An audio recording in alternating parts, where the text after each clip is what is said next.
ओम शांति। 4/9/21 की वाणी है। मीठे बच्चे, अभी इस दुनिया का होपलेस केस है। सभी मर जाएंगे, इसलिए इससे ममत्व मिटाओ। माँ में कम याद करो। प्रश्न: सर्विस की उछल न आने का कारण क्या है? उत्तर: अगर लक्षण ठीक नहीं है, बाप को याद नहीं करते, तो सर्विस की उछल आ नहीं सकती। कोई न कोई उल्टे कर्म होते रहते हैं, इसलिए सर्विस नहीं कर सकते। बाप का जो पहला डायरेक्शन है, आप मुए मर गई दुनिया, इसे अमल में नहीं लाते।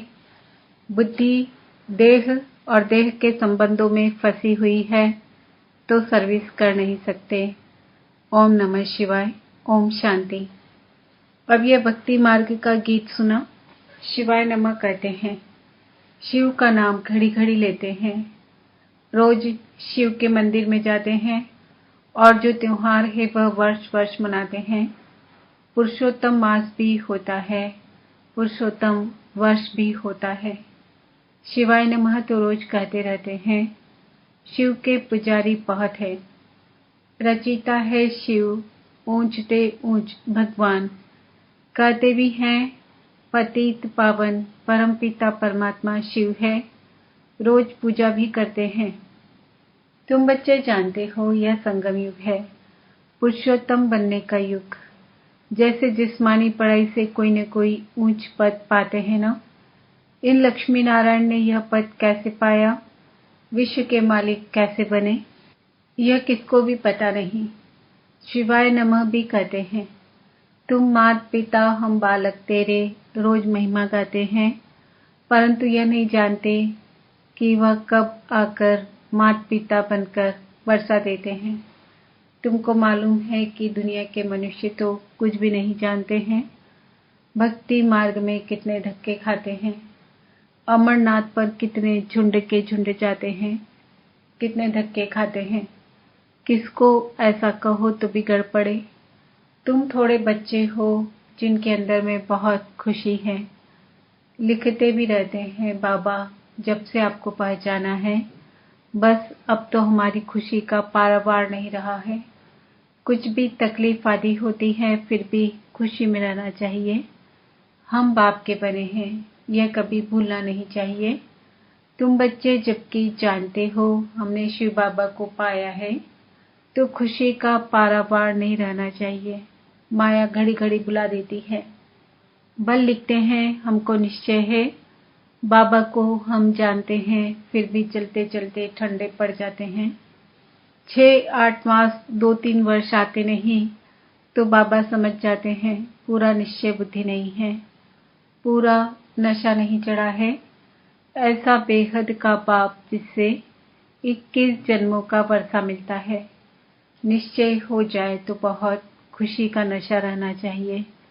जैसे किसके बच्चे को राजा गोद में लेना चाहते हैं, बच्चे को मालूम पड़ जाता है कि हमारे लिए ऐसी बातचीत हो रही है कि राजा चाहता है इस बच्चे को हम वारिस बनाएं, तो बच्चे को बहुत खुशी होगी ना। मैं राजा का बच्चा बनता हूँ, वह गरीब का बच्चा। साहूकार की गोद लेते हैं तो बहुत खुशी होती है ना। जान जाता है कि मुझे फलाना अडॉप्ट करते हैं, तो गरीबी का गम भूल जाता है। वह तो है फिर भी एक जन्म की बात। यहाँ बच्चों को खुशी रहती है 21 जन्म वर्षा लेने की। बेहद के बाप को याद करना है और फिर दूसरों को रास्ता बताना है। शिव बाबा पतित पावन आया हुआ है। समझाते हैं तुम्हारा मैं बाप हूँ। ऐसे कोई मनुष्य नहीं कर सकते कि मैं तुम्हारा बेहद का बाप हूँ। बाप ही समझाने देते हैं। मैं 5000 वर्ष पहले आया था। तुमको यही अक्षर कहा था कि माँ में कम याद करो। मुझ पतित पावन बाप को याद करने से ही तुम पतित से पावन बनेंगे और कोई भी उपाय नहीं है पतित से पावन बनने का। पतित पावन है ही एक बाप। कृष्ण को भगवान नहीं कह सकते। गीता का भगवान एक पतित पावन पुनर्जन्म रहित है। पहली पहली बात यह लिखाओ, बड़े बड़े आदमियों के लिखत देखेंगे तो समझेंगे ठीक है। कोई साधारण आदमी का देखेंगे तो कहेंगे ब्रह्मा कुमारियों ने इनको जादू लगा दिया है तब लिखा है। बड़े आदमी के लिए ऐसा नहीं कहेंगे, तुम कुछ भी कहते हो तो समझते हैं छोटा मुख बड़ी बातें बना दी है कि भगवान आया हुआ है। ऐसे तुम बच्चों को सिर्फ कहना नहीं है कि भगवान आया हुआ है, इससे तो कोई समझेंगे नहीं और ही हंसी करेंगे। यह तो समझाना है कि दो बाप है, पहले से ही फट से सीधा कहना नहीं है कि भगवान आया हुआ है, क्योंकि आजकल दुनिया में भी भगवान कहलाने वाले बहुत हो गए हैं। सब अपने को भगवान का अवतार समझते हैं, तो युक्ति से दो बाप का राज समझाना चाहिए। एक है हद का बाप, दूसरा है बेहद का बाप। बाप का नाम है शिव, वह सब आत्माओं का बाप है, तो जरूर बच्चों को वर्षा देते होंगे, शिव जयंती भी मनाते हैं, वही आकर स्वर्ग की स्थापना करते हैं, तो जरूर नरक का विनाश होना है। उसके भी निशानी यह महाभारत लड़ाई है। बाकी सिर्फ भगवान आया है यह कहने से कोई समझेंगे नहीं, ढिंढोरा पीटते रहते हैं। ऐसी ऐसी उल्टी सर्विस करने से और ही फिर सर्विस में ढीलापन आ जाता है। एक तरफ कहते भगवान आया हुआ है, भगवान पढ़ाते हैं, फिर जाकर शादी करते हैं, तो लोग कहेंगे तुमको फिर क्या हुआ, तुम तो कहते थे कि भगवान पढ़ाते हैं। कहते हैं हमने जो सुना था सो कह दिया। अनेक प्रकार के विघ्न भी पड़ते हैं अपने बच्चों से, जैसे हिंदू धर्म वालों ने आपे ही अपने को चमाट मारी है ना। वास्तव में है देवी देवता धर्म के, परंतु कह देते हम हिंदू हैं। अपने को चमाट मारी है ना। अभी तुम जानते हो हम ही पूज्य थे तो श्रेष्ठ कर्म श्रेष्ठ धर्म था। आसुरी मत पर धर्म भ्रष्ट कर्म भ्रष्ट बन पड़े हैं। हम ही अपने धर्म की ग्लानि शुरू करते हैं आसुरी माया की मत से। इसलिए बाबा ने खुद कहा है वह है आसुरी संप्रदाय, यह है दैवी संप्रदाय जिनको मैं राजयोग सिखलाता हूँ।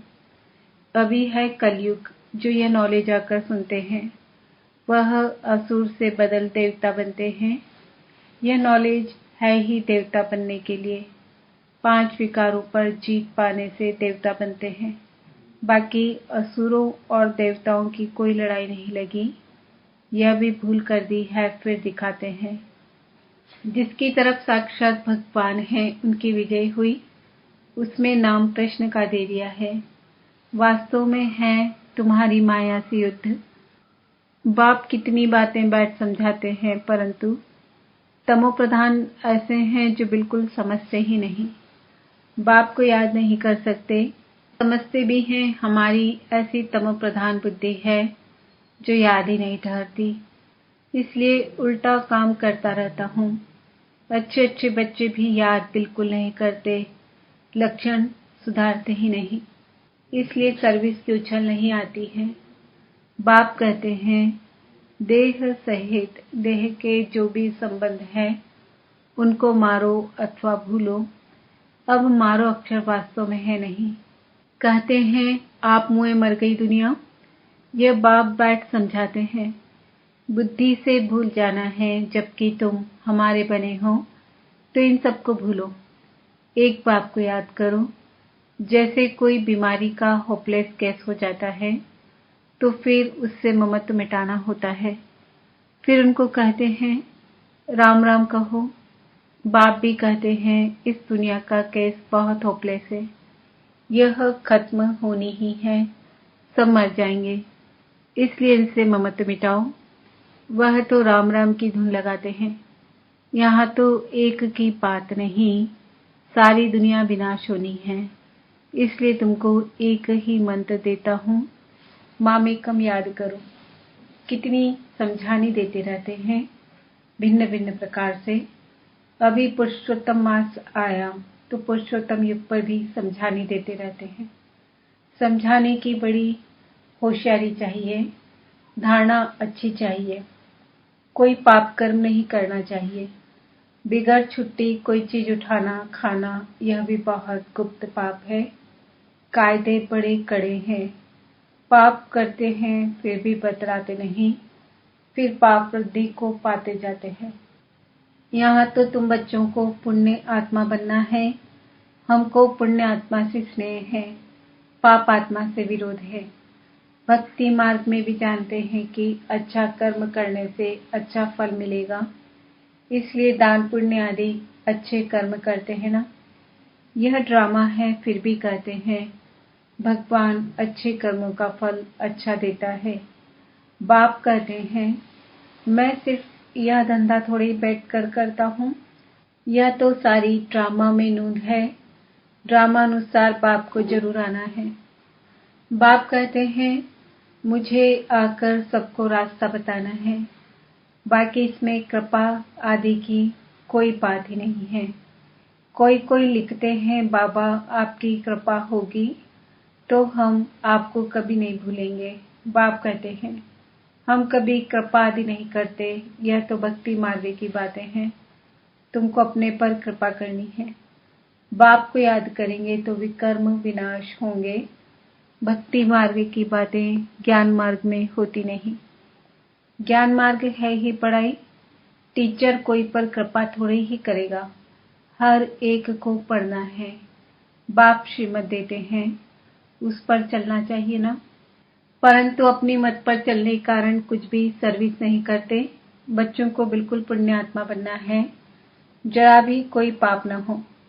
कई बच्चे अपना पाप बताएंगे, कभी नहीं। बाप भी कहते हैं वह ऊंच पद कभी नहीं पाएंगे। गाया हुआ है चढ़े तो चाखे वैकुंठ रस, गिरे तो चकनाचूर। बच्चे जानते हैं बहुत ऊंच मर्तबा है। गिरते हैं तो कोई काम के नहीं रहते। अशुद्ध अहंकार है पहला नंबर, फिर काम क्रोध लोभ भी कम नहीं। लोभ मोह भी सत्यानाश कर देते हैं। बच्चे आदि में मोह होगा तो वह याद आते रहेंगे। आत्मा तो कहती है मेरा तो एक शिव बाबा, दूसरा न कोई, और कोई भी याद न पड़े। ऐसा पुरुषार्थ करना है। यह सब तो खत्म होना है। विनाश सामने खड़ा है। वर्षा तो ले नहीं सकेंगे, इनमें क्या मोह रखना है। ऐसे ऐसे अपने साथ बातें करनी है। सारी दुनिया को बुद्धि से भूलना है। यह तो सब खत्म होना ही है। तूफान ऐसे लगेंगे जो एकदम खत्म हो जाएगा। आग कहाँ लगती है और हवा जोर से आती है तो झट एकदम खलास कर देती है। आधा घंटे में 100-150 झोपड़ियों को खत्म कर देती है। तुम जानते कि इस भंभोर को आग लगनी है। जो अच्छे बच्चे हैं, लक्षण भी अच्छे हैं तो सर्विस भी अच्छी करते हैं। तुम बच्चों को नशा रहना चाहिए। पूरा नशा तो अंत में रहेगा, जब कर्मातीत अवस्था हो। फिर भी पुरुषार्थ करते रहते हैं। बनारस में शिव के मंदिर में तो बहुत जाते हैं, क्योंकि वह है ऊंचते ऊंच भगवान। वहाँ शिव की भक्ति बहुत है। बाबा तो कहते रहते हैं वहाँ उनको जाकर समझाओ। यह शिव भगवान इन लक्ष्मी नारायण को यह वर्षा देते हैं। संगम पर ही यह वर्षा उनसे मिला हुआ है। यह समझाने से फिर ब्रह्मा सरस्वती की भी समझानी आती है। चित्रों पर बड़ा क्लियर समझा सकते हैं। इन्हों को यह राज्य कैसे मिला। इन लक्ष्मी नारायण के राज्य में भक्ति मार्ग था नहीं। कहेंगे भक्ति तो अनादि है ही। अभी तुमको कितनी नॉलेज मिली है तो नशा चढ़ना चाहिए ना। हमको भगवान पढ़ा रहे हैं 21 जन्मों का राज्य भाग्य देने के लिए। तुम स्टूडेंट हो ना।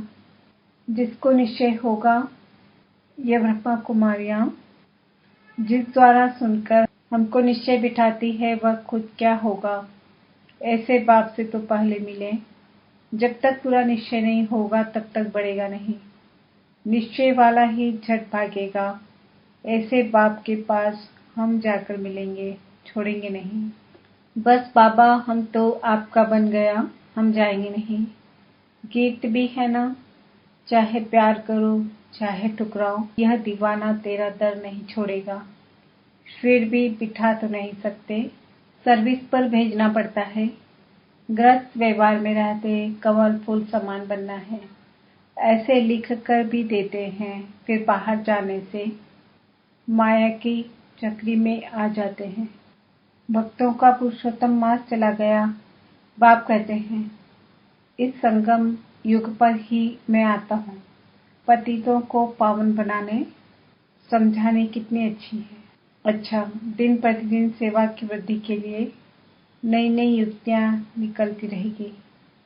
अच्छे अच्छे चित्र बनते जाएंगे। कहते हैं ना, देर पड़े काम दुरुस्त होते हैं। तैयार माल मिलता है जिससे फट से कोई समझ जाए सीढ़ी बहुत अच्छी है। इस समय कोई यह नहीं कह सकते कि हम पावन हैं। सत्युग नई दुनिया कलयुग को ही कहा जाता है। पावन दुनिया के मालिक के लक्ष्मी नारायण है। अच्छा, मीठे मीठे सिकिल दे बच्चों प्रति मात पिता बाप दादा का याद। गुड मॉर्निंग, नमस्ते। रूहानी बाप की रूहानी बच्चों को धारणा के लिए मुख्य सार, जरा भी कोई बड़ा अथवा सूक्ष्म पाप न हो, इसका बहुत बहुत ध्यान रखना है। कभी कोई चीज छिपा कर नहीं लेनी है। लोभ मोह से भी सावधान रहना है। अशुद्ध अहंकार जो सत्यानाश करने वाला है, उसे त्याग देना है। एक बाप के सिवाय दूसरा कोई भी याद न पड़े, यही पुरुषार्थ करना है। वरदान, सूक्ष्म संकल्पों के बंधन से भी मुक्त बन, ऊंचे स्टेज का अनुभव करने वाले निर्बंधन भव। जो बच्चे जितना निर्बंधन है, उतना ऊंची स्टेज पर स्थित रह सकते हैं। इसलिए चेक करो कि मनसा वाचा व कर्मणा में कोई सूक्ष्म में भी धागा टूटा हुआ तो नहीं है। एक बाप के सिवाय और कोई याद न आए, अपनी देह भी याद आई तो देह के साथ देह के संबंध, पदार्थ, दुनिया सब एक के पीछे आ जाएंगे।